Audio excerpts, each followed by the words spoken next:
Well, Siobhan joins us now live from Marseille, and our correspondent Tom Parmenter is not far from me here in Paris. Tom, to you first of all, what is the situation where you are down near the Arc de Triomphe?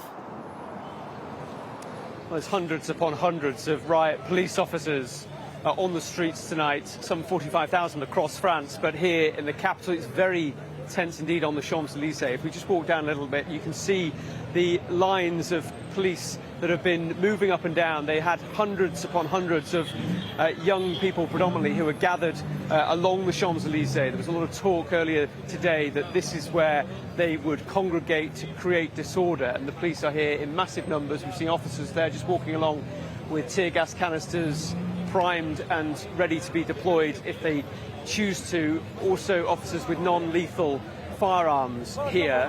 It is a very uneasy atmosphere, as we've seen across France in so many urban centres, but here in Paris tonight it does feel very tense. 37 arrests so far just on the Champs-Elysees, of course one of the most famous shopping streets in the world, and the police have been sharing images of things they've been confiscating from people who have been congregating down here tonight, and that includes petrol bombs, includes knuckle dusters and a catapult that the police have seized. And the officers that we've been speaking to on the ground have described the situation as electric, and they just don't know where the trouble will come, but they are very confident that it will come. And you can see them moving down along the Champs-Elysees with us live here on Sky News tonight, and it is a very fluid situation. No major disorder from what we've seen so far in Paris tonight, but it is a very tense situation, and the pattern and the cycle of violence that we've seen over the last 4 nights, it seems almost inevitable here that will continue.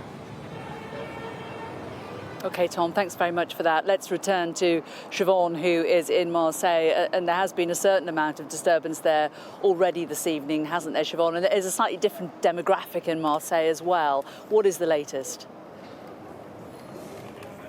Yes, so in the last half an hour or so, we've seen a real uptick in the amount of tear gas being used by the police. The tactic here essentially seems to be that they fire in a load of tear gas, the protesters run up the street, they regroup, they do it again, and every time they're hoping fewer and fewer people basically are taking part in these protests. Now, if you can see the lights down the back behind me, I've just moved a bit further down the street just to talk to you, because there has been a little bit of hostility towards certainly one journalist today. We saw someone being beaten up, so we've just moved away now. But where those lights are is basically the front line of the police. It's on an intersection, and then so the protesters are coming up and down.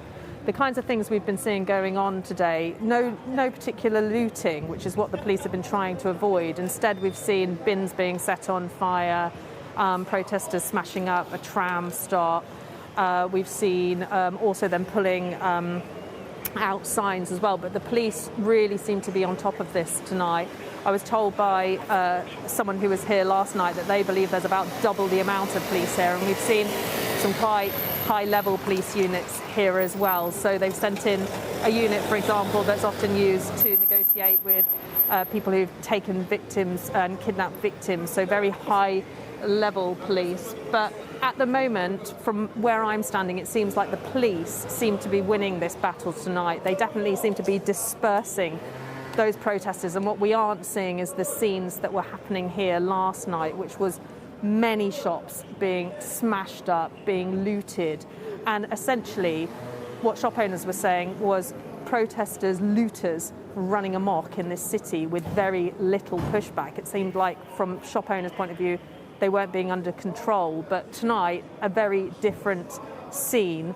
And as I was saying, from my point of view, it seems at the moment the police are winning this fight, but it is a very fluid situation.